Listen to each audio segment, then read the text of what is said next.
الحمد لله والصلاة والسلام على نبينا محمد وعلى آله وأصحابه ومن تبعهم بإحسان إلى يوم الدين إن شاء الله تعالى maanta waxaynu u leenahay darsigiina ahaa cuyuub nafsi sidaynu ognahay waynagii bilownay waxa loo yaqaano nafta ceebaheeda qofku siduu u ogaan lahaa ceebaha naftu ay leedahay hadhowtana siduu isugu dayi lahaa siduu u hagaajiyo ceebahaas insha Allah ta'ala naftu way ceebo fara badan tahay waynagii soo bilownay ceebihii nafta markaynu soo bilaabanay waxaynu ku soo bilownay ceebooyin fara badan oo kala duwan oo ay kala yihiin naftu in ay raaxada iska jeceshahay naftu in waxyaalaha qulubta kaga soo dhaca waxyaalaha xun ay markastaba u hoggaansanto waxyaalahaas markana insha Allah ta'ala isagii ayaynu ku soo jirnaa waxa jira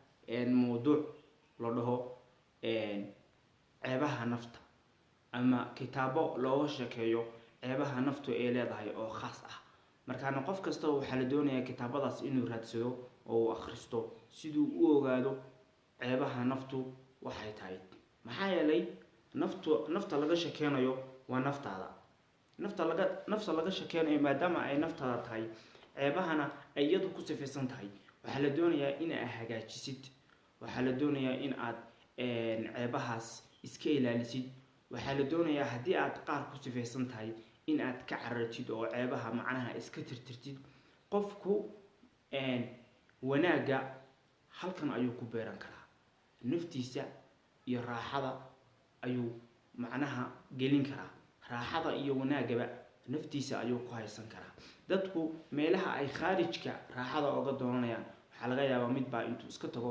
oo safar aado ayaa wuxuu dhahayaa war anigu raaxan doonaya mid baa wuxuu sameeynaya waxyaalo kale uu aadaya wuxuu dhahayaa anigu raaxa raadinaya raaxan doonaya laakiin raaxada dhabta waxa weeye waa qalbigaaga raaxada dhabta qalbigaaga ka doon oo naftaada bar oo naftaada gudaheeda waa in ay raaxaysataa ma khaarijku inuu raaxaysto nafta wixii khaarijka ah tusalahan qofka waxbuu ciyaaraya ama waxbuu daawanaya waxa uu daawanayo waa wax uu khaarijka macnaha ka daawanayo naftiisa gudihiisa ma laakiin waxa la doonayaa naftaada gudaheeda inaad raaxada gelisid si aad u raaxaystid xilli kasta markaana ceebaha naftu leedahay hadii aad iska hagaajisid waxaad gaadhaysaa raaxada nafta dhabta ah ayaa gaadhaysaa ceebta maanta aynu akhrinayno inuu ku bilaabano waxa weeye al-qafla wa tawani qofkii inuu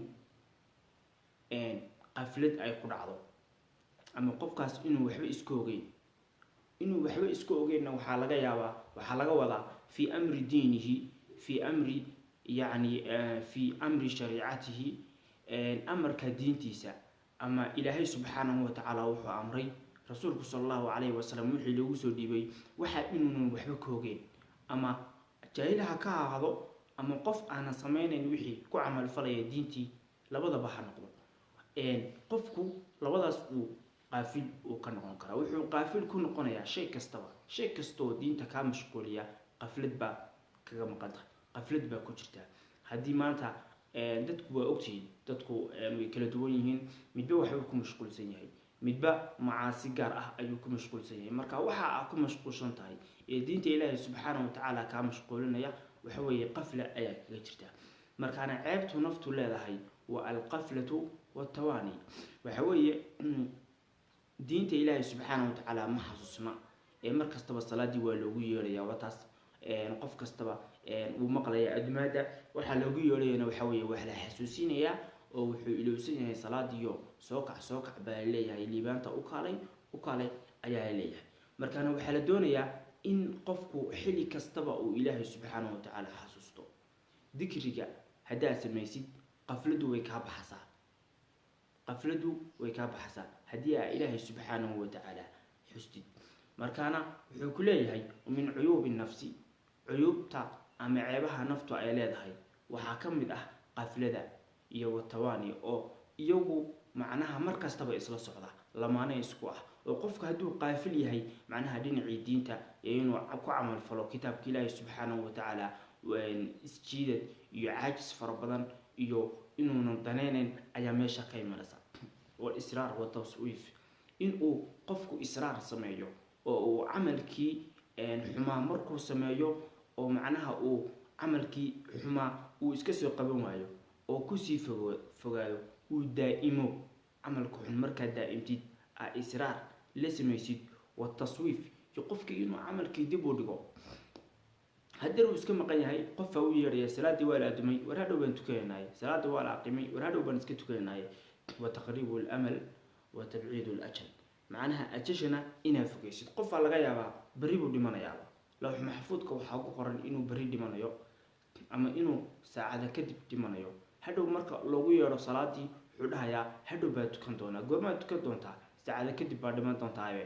markaana qof qafladu waxay ku sameynaysaa qofkii isagoo berri dhimanaya baa wuxuu is dhahayaa war waxaad dhimanaysaa ajashaadu waxa weeye 30 sano kadib. macnaha siday u kala fog yihiin ayaa arkaysaa. markaana waxaa lagu daaweeyaa sida loo daaweeyo waxa weeye qaflada sida loo daaweeyo horta waa dikriga ilaahay subxaanahu wa tacaala. qofka hadduu ilaahay xuso in badan marka dambe wuu xasuusanayaa, ayuu xasuusanayaa. oo ilaahay subxaanahu wa tacaala xasuusintiisii sida bini-aadanka kale maaha. bini-aadanka waxaa laga yaabaa qof inaad ka sheekaysid ilaa iyo dhowr iyo 10 maalmood, maalmaha kalena aa ilowdid oo aad ku caajisid sheekadiisii. laakiinse ilaahay subxaanahu wa tacaala mar kastaba aad xustid macnaha kuma caajisid, xilliga kale kuma caajisid. iska daa bal haddii aad bil kaliya ilaahay subxaanahu wa tacaala xustid ama 2 bilood waa la qabsanaysaa oo waa la baranaysaa oo macaan buu ku noqonayaa oo dikriga ilaahay ayaa ku soo jiidanaya. oo mar kasta waxaad jeceshahay in ilaahay subxaanahu wa tacaala xusto. ilaahay subxaanahu wa tacaala dikrigiisa iyo in badan la xuso, sida qur-aanka in la akhristo, in salaad fara badan la tukado, in adkaarta la akhristo. waxyaalahaas ayaa lagu daaweeyaa qaflada. junayd ayaa la weydiiyey, sheekhi kamid ahaa dadka cibaadaysta. junayd min alculamaa kamuu mid ahayn, cilmi fara badan macnaha muu lahayn, laakiin dhinaca cibaadada iyo dhinaca iimaanka ayuu aada ugu fogaaday. waxaa la weydiiyey junayd kayfa sabiilu ilaa inqidaac ila allah subxaanahu wa tacaala, sidee wadada ilaahay subxaanahu wa tacaala sidaad ilaahay ugu go-i lahayd oo qof ilaahay subxaanahu wa tacaala uu leeyahay sida aad noqon lahayd, waxa weeye wadadee loo maraa. almuhim mas'aladan ilaahay subxaanahu wa tacaala inay u go-did horta qofku yuuna la yaabin. waxaa laga yaabaa kuwo fara badan inay la yaabaan haddii lagu dhaho war qofku ilaahay subxaanahu wa tacaala u go, macnaha in qofkaas uu moodo in la leeyahay adduunkaagii ka tag. ma aha. ilaahay subxaanahu wa tacaala haddii aad u goodid adduun iyo aakhiraba wuuba ku siinayaa, taas meel bay ku taalaa. laakiin ogow, mid ogsoonow, mid waa inaad xasuusanaataa. ama ilaahay baa u go-aasaa oo qof ilaahay subxaanahu wa tacaala uu leeyahay ayaa noqonaysaa, ama waxaa noqonaysaa qof naftiisu iyo xumaantu ay leedahay. ama xumaan baad u go-aasaa iyo shaydaan ayaad u go-aasaa, ama ilaahay subxaanahu wa tacaala baad u go-aasaa. ilaahay inaad u go-did macnaha qof ilaahay subxaanahu wa tacaala uu leeyahay oo ilaahay cibaadadiisa jecel oo raba oo wanaagsan, haddii aad diidid inaad noqotid, ogow qof shaydaan uu leeyahay oo shaydaan u go-ay ayaad noqonaysaa. ama waa inaa ilaahay u go-daa ama waa inaa shaydaan u go-daa, labadaa mid kala dooro. markaana waxaa lagu yidhi ilaahay subxaanahu wa tacaala inaa u go-did wadadeedu waa maxay? wadadee loo maraa? inaa ilaahay u go-didna waa faa-ido. macnaha qafladii baad ka dheeraanaysaa. dalika an lam yakun rabbuka muhlika alqura bidulmin wa ahluha qaafiluun. ilaahay subxaanahu wa tacaala wuxuu yidhi dad ilaahay subxaanahu wa tacaala magaalo iyo tuulaba ama dadba ilaahay subxaanahu wa tacaala ma halaago ilaa wa ahluhaa qaafiluun.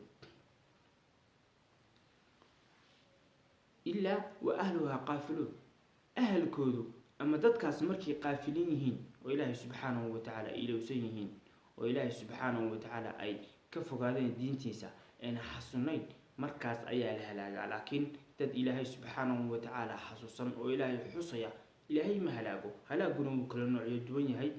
halaag wuxuu noqon doonaa macnawi wixisi, wuxuu noqon doonaa dadkaas in bilaa horumar laga dhigo, in dadkaasu macnaha ay noqdaan dad aana kor u kacayn. waxyaalahaas wuu kala duwan yahay. halaagu maaha kan cirka ka imanaya oo keliya iyo dhulkaba, laakiin halaagu wuu kala noocyo badan yahay. qaar fara badan baa bilaa horumar iyo macaasi lagu faafiya. adigu almuhim ilaahay subxaanahu watacaala inaa xasuusnaatid ama ilaahay u go-deed waxaa weeye qafladii ayaa ka dheeraanaysaa. marka waxaa la weydiiyey sideebaa ilaahay ugu go-naa, wuxuu yidhi bitawbatin taxullu lisraari, wuxuu yidhi tawba tuxillu lisraari, israarka furfurta, ama qofku inuu toobad keeno, in la toobad keeno, dadka dunuubta sameynaya in ay toobad keenaan oo ilaahay subxaanahu watacaala ay u toobad keenaan, toobadaasoo furfurasa in qofkii uu daa'imo dunuubtii. almuhim toobadu macnaha waxay furfuraysaa qofka hadduu maanta dembi ka toobad keeno dee dembigii wuu isaga tegayaa soo maha. inuu dembigii qofkii sii daa'imo oo dembigii uu meesha sii jirsiiyo ayay ka saaraysaa.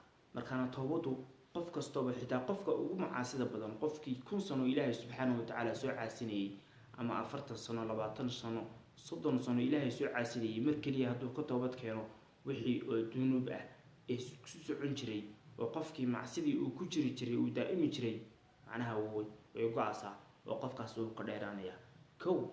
wa khawfun yusiilu taswiif, iyo cabsi suulinaysa hadhow baan samayn doonaa, inaa camalka dib u dhigtid, cabsi fulinaysa. qofku hadduu ilaahay subxaanahu watacaala ka cabsanayo camalkiisa ma dib dhigayo oo ma dhahayo beri baan ilaahay caabudaya, saata baan caabudaya, hadhow baa toobad keenaya, hadhow baa camalkaas sameynaya, waxaasaan samayn doonaa, ma dhahayo sababta ah ilaahay buu ka cabsanaya. wuxuu dhahayaa al'aan, haddeer ilaahay subxaanahu watacaala caabud, haddeer toobad keen, haddeer ilaahay subxaanahu watacaala dariiqiisa mar, haddeer ilaahay subxaanahu watacaala ka cabso, al'aan haddeer u dhahaya. markaana qofkaasu hadduu ilaahay subxaanahu watacaala ka cabsado taswiif iyo meel ka bax ma noqonayo. markaana almuhim waa in ilaahay subxaanahu watacaala laga cabsadaa. warajaa-un yabcathu calaa qasdi masaaliki alcamali wadikrullah, iyo rajo kugu bixinaysa ama kugu boorinaysa ama ku amraysa in aad camalka wanaagsan haddeer samaysid, inaad camalka wanaagsan haddeer samaysid. sideeda waxaa jira waxa la dhaho rajo iyo tamani, macnaha qofkan wuxuu iska tamaniyaya laakiinse camal meesha kuma hayo. laakiinse haddaa wax rajeynaysid, rajada dhabtaa waxa weeye markaa wax rajeynaysid haddana camalkii aad hayso, jannaa rajeynaysaa, salaadii baad tukanaysaa, qur-aan baad akhrisanaysaa, dariiqii ilaahay subxaanahu watacaala baa haysaa, ilaahay baa baraysaa, ilaahay subxaanahu watacaala baa u sujuudaysaa, waad caabudaysaa, jannana waa doonaysaa. laakiinse waxaa la diinayaa qofka jannadana doonaya haddana ma garanaysaa camal fara badan aan sameynayn, jannana waa doonayaa, salaad tukan maayo, ilaahayna waxaa ka rajeynayaa janno, waxaas wax soconaya maaha. wadikrullah calaa ikhtilaafi alawqaat, wuxuu ku leeyahay waxa qofku qaflada kaga baxayo oo ilaahay subxaanahu watacaala u go-ayo waxa weeye ilaahay subxaanahu watacaala inuu xuso waqtiyada kala duwan, alleyl walnahaar والصباح والمساء. mar ay qurux jirto, mar ay qurux jirin, mar qabow mar aan qabow ahayn, mar ay balaayo jirto, mar ay balaayo jirin, mar aad ladan tahay, mar aad xanuunsanayso, xilli kastaba fi awqaat ikhtilaaf alawqaat, xilli kastaba ilaahay subxaanahu watacaala xus.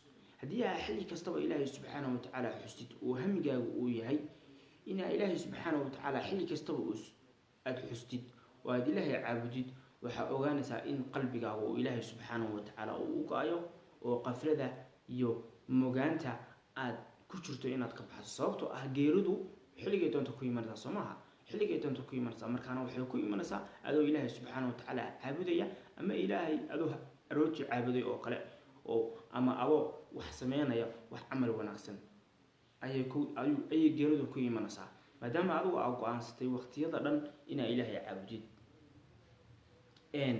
وإهانة النفس أجل وبعدها عن الأمل، iyo nafta inaad ihaanaysid biqurbiha min al-ajal, inay u dhowdahay moodka.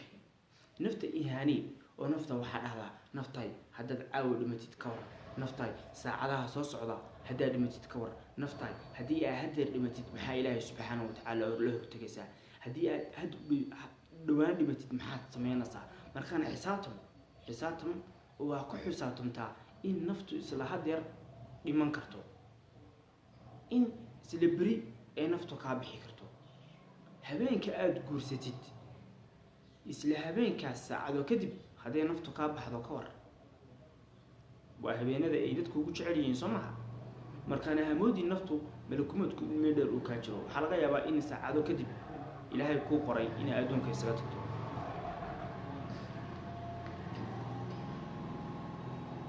iyo inaad nafta ku ihanaysid in ay ajajeedu fog tahay, in ay amasheedu ay fog tahay.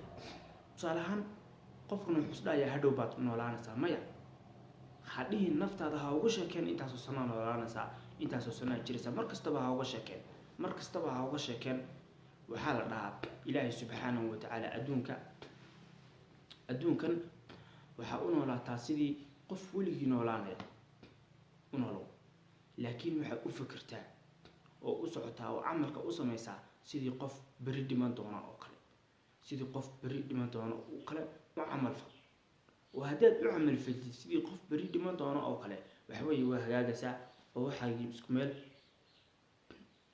hadhow baa wuxuu yidhi qiila fabima yasil cabdu ilaa haada.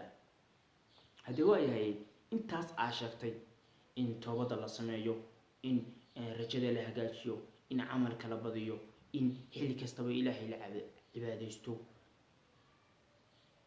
intaas sidee buu qofku u gaarayaa? waaya intaas sidee buu u sameynayaa maadaama mashquulkii iyo adduunyadii iska badan tahay? wuxuu ku leeyahay ilaaha biqalbi mufradin fiihi tawxiid mujrad. qalbi tawxiid iyo iimaan uu ka buuxiyo ayuu u sameynayaa. si adaba jidhkaagu hadduu ikhtilaadu naas sameeyo, jidhkaaga qaab ahaan haddii aad dadka u tagtid oo dadka intaa la joogtid oo aad la sheekaystid oo waqtiyaal fara badan oo dadka la joogtid aad leedahay, qalbigaagu hamoodin inuu waxaas ku jiro. qalbigaaga isagu way kala duwan yihiin jidhkaaga adigoo ummadda la jooga oo ummadda ku dhex darsan ayaa haddana qalbigaaga waxaa ka dhigi kartaa qalbi ilaahay subxaanahu watacaala keligii uu ku jiro, qalbi ilaahay subxaanahu watacaala keligii uu ka fikirayo, qalbi ilaahay subxaanahu watacaala keligii uu macnaha caabudayo. maa jacala allaahu lirajulin min qalbayni fii jawfihi. ilaahay subxaanahu watacaala qalbigaaga xaggaaga gudahaaga laba qalbi umuu yeelin. sidaasoo kale laba fakar iyo laba hami iyo waxaas umuu yeelin ilaahay subxaanahu watacaala. markaana waxaa sameynaysaa qalbigaaga keliya ayaa ilaahay subxaanahu watacaala siinaysaa. laakiin haddaad xitaa malaayiin qof ku dhex jirtid, qalbigaaga ilaahay waa siin kartaa, ilaahay baa ku fakari kartaa, ilaahay waa kaga cabsan kartaa. markaana ilaahay subxaanahu watacaala qalbi ayuu u baahan yahay. markaa qalbigaaga ayaa sameynaysaa inaa ilaahay subxaanahu watacaala siisid. ilaahayow ma malaayiin qof ku dhex jirtid, muhiimaddu waa qalbigaaga. hamoodin haddii aad dadka dhex geshid in qalbigaagu una uu dhex gelayo, macnaha qalbigaaguna dee uu ku dhumanayo. ma imise qof baa jira macnaha malaayiin qof ama malaayiin ciidan marka dagaalka la gelayo ku dhex jira oo la ilaalinayo, haddana weli cabsanaya. imise madax ayaa jira malaayiin askara ee ilaalinayso, haddana ay cabsanayaan. sababtoo qalbigan ilaahay subxaanahu watacaala bas ayaa ilaalin karaa. qalbigana cabsida iyo wanaagga ayaa lagu ilaalin karaa. intaas aynu insha allahu tacaala casharkeeni maanta kusoo koobanaa. wasalaamu calaykum waraxmatullaahi wabarakaatu.